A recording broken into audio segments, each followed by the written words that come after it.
video, I'm going to walk you through every single thing I did in order to transition into a full-time HR role. I'm going to tell you how I got my first HR internship, and I'm going to tell you how I also got a full-time HR role in one of the big fours, right?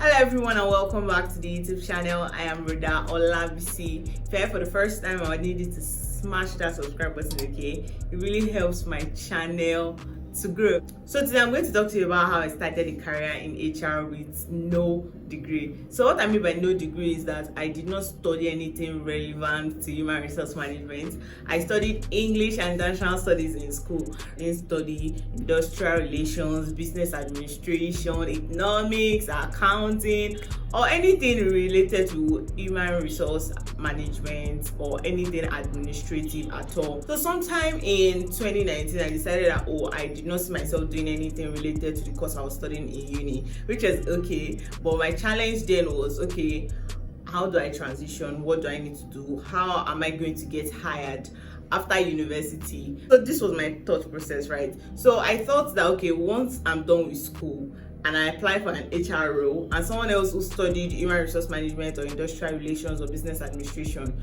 also applies for that same HR role, who would they employ?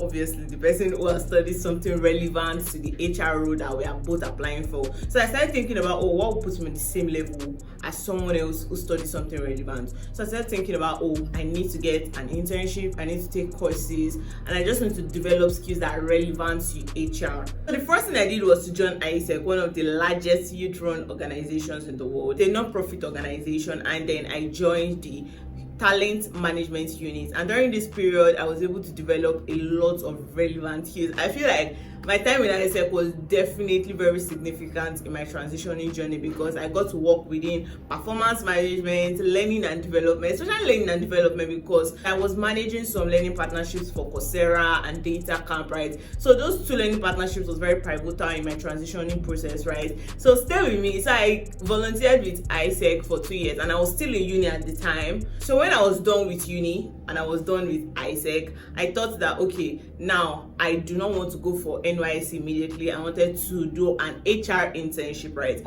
Remember, my thought process is that I want to be on the same level as someone who has studied human resource management in school, so that when we are both applying for the same job, they can also consider me. Not that I'm just coming with my English and international studies on my CV and I'm expecting that I would actually be considered for the job. Like, be for real, they would not consider you. Then I made a tweet on Twitter, right? So I think something that's very important for you to note is that if you are looking for something, if you want something, you have to be very, very vocal. You can't just be thinking it in your head and be doing silent moves. I don't know, that does not personally work for me. I'm not a silent mover. I'm going to make noise and I'm going to make sure that people around me know what I am trying to achieve. So if for some reason they come across an opportunity or they know someone who can actually fix me up, then they will help me out. But if I'm making silent moves, nobody know what I'm doing or nobody know what I'm up to, then they cannot really assist me, to be honest. So what I did was to make a tweet on Twitter after I was done with uni, and then I said that I was looking for an HR internship and I've developed certain skills that were relevant to starting a career in HR. Then after making that tweet, I remember that a recruiter reached out to me, right? The recruiter was working at Sterling Bank at the time, and he told me that there was a pre-NYSC internship program at Sterling Bank. I should apply for that. And I did not know that pre-NYSC was a thing. That was the first time I actually heard about pre-NYSC internships. I've never heard about it before. Then I later went on to find out that not only Sterling does pre-NYSC internships, P&G also do pre-NYSC internships, KPMG also do pre-NYSC internships. So pre-NYSC internship is a kind of internship that you do before you go for your NYSC. So it's for people who have graduated university but have not gone for their NYSC. So I realized that if I had not made that tweet or if I have not just put myself out there, there's no how I would have found out that there was something like that, right? So it was that tweet that made a recruiter from Sterling Bank reached out to me and told me, Sterling has a pre-NYSC internship program, I should apply for it. Then I applied for that pre-NYSC internship. I was shortlisted for an interview with about, I think, 6 or 7 other people, and I was the only one who was selected for that role. And that was how I got my first HR internship. So the takeaway for you, or the first point I would like to make is you have to be very, very vocal. people who have the right network or people who have the right information would actually fix you up with the right opportunity. So that was the first thing I did. So you can just be vocal if you need something or if you're looking for a particular opportunity. So then I got to Sterling and I was placed within the learning and development unit. So this was a very, very big learning experience for me. This was like my first time working in a real corporate environment. It was actually very, very, very nice. I loved working at Sterling Bank. It's actually the best place to work. Like, I'm not gonna lie, all those awards that they've been getting every year generally is well deserved. I was there for 3 months initially, right? Because my plan was, okay, I was going to defer NYSC for 3 months. So after the 3 months, I was thinking, I don't want to go for NYSC yet. I feel like I can still learn a couple of things here. And I ended up extending my internship up to 6 months, right? So I was there for 6 months. So when I completed my internship at Sterling, the next thing I was thinking was, okay, I'm going for NYSC now. And I was thinking, okay, so if I want to get a PPA, I want a PPA where I would be doing an HR role. I don't want to be posted to a school. I didn't want to be posted to somewhere irrelevant. So I was thinking that, okay, whatever role or whatever place I'm going to do my NYSC internship, it has to be in an HR role. So the next thing for me in this point was, okay, I need to start reaching out to HR consulting firms, right? So at the time, what I did was I was thinking, okay, I wanted to work at an HR consulting firm. So I made a list by one side. Then I was also thinking, okay, I also wanted to work at the Big Four. That is another side. So what I really wanted was to work at the Big Four. Then the HR consulting firm was a fallback plan for me. But what I did was to go on LinkedIn and made a post. I said, okay, I just completed a 7-month internship at Sterling Bank and I've been able to develop certain skills. I listed those skills and then I said that I was looking for a PPA where I'll be doing HR specific roles. So when I made this post on LinkedIn, quite a lot.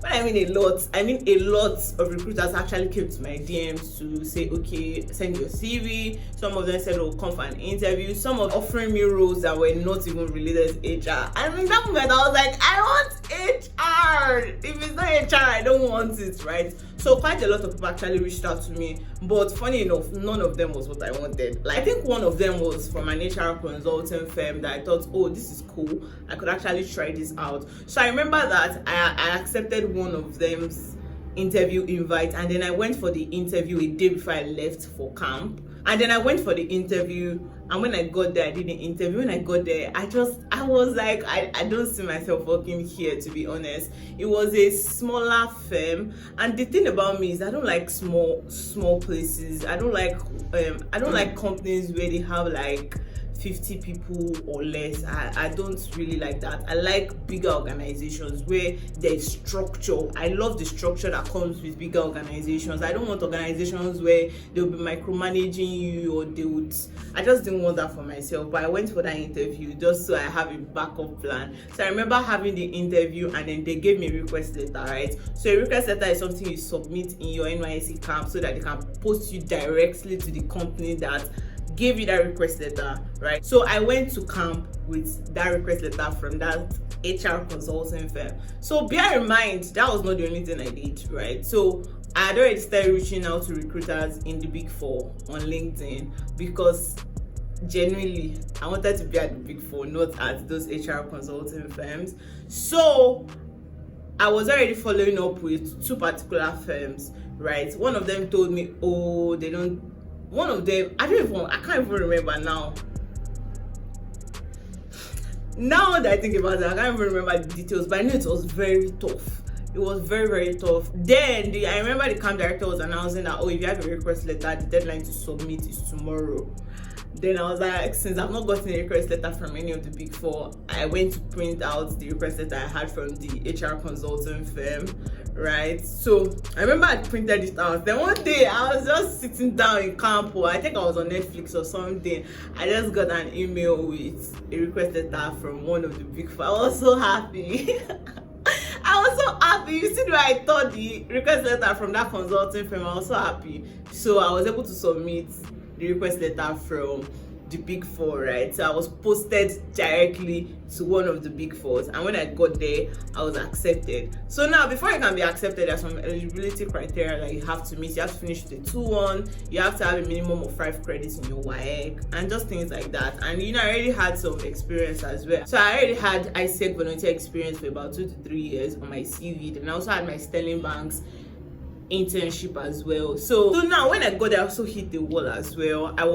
They told me that at that time that they did not have space within any of their HR units. They have 2 HR units. They have an HR in-house unit, and then they have an HR consulting unit. So they said that they didn't have space in either of the HR units. At that point, I was just thinking about my life, because I was like, I got an HR role in an HR consulting firm, and I did not take it because I wanted the big four. And now I'm at the big four, and they're telling me they don't have space in their HR unit. So I was like, I hope I've never made a mistake like this, because I've wasted an opportunity to be able to work in an HR role. But at that moment, I was like, fine, because I'm the one who said that, okay, I want to work in a big four, so it makes sense that I stay here. So I was like, okay, that's fine. That I don't mind working in audit for a year. And then after a year, I would move to an HR unit. So they're like, okay, that's fine, but they cannot promise that after a year there will be space. So I just took a risk, and I was like, okay, that's fine. So I worked in audit for a year. Bear in mind, I did not study accounting, economics, or anything relevant to audit, but I worked in audit, and it was really, really challenging. I'm not even going to lie. It was really, really challenging. But as challenging as it was, I learned a lot. Because personally for me, I thrive on learning new things. I love to learn. So after when I was done with my NYSC internship, I knew that, okay, now is the time to make another move. I was thinking, I know that I don't want to work in audit long term. What is the next thing I can do? Now, bear in mind, when I was doing my internship, I was already thinking of how can I position myself such that when I'm done with my internship, I'm able to move to an HR unit. So I started my professional exam, which is CIPM. That's Chartered Institute of Personnel Management. So the way we have ICANN, that is a professional exam for accountants, we have CIPM for HR professionals.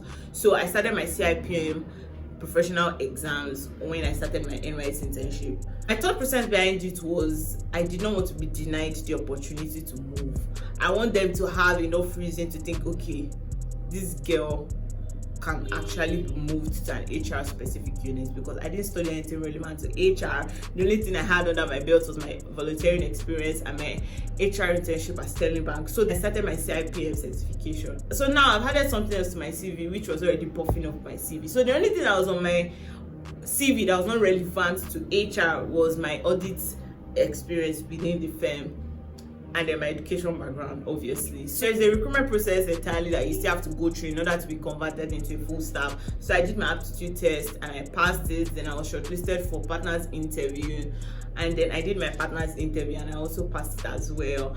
And then I was placed within the HR consulting unit at the firm. So that was how I got my full-time HR position. Now I'm going to give a recap so that you can understand the takeaway from all the story I've told you. The first thing is that you have to be very vocal. I was very vocal on Twitter, I was very vocal on LinkedIn about the kind of opportunities I was looking for, and people reached out to me to tell me, oh, have you considered applying to this organization? Or some recruiters reached out to me and said, oh, send me your CV. Some said, oh, come for an interview, and things like that. So you have to be very vocal. The second thing is you have to be proactive, right? You have to have a futuristic thinking that, oh, how can I be placed a step above my peers? That's how you need to think. So, because I think this is even applicable to any field really. If you are looking to transition, you have to always think, oh, how can you be a step ahead? Someone who has that educational background that you don't have, or someone who has that experience that you don't have. You have to be open to taking internships. You have to be open to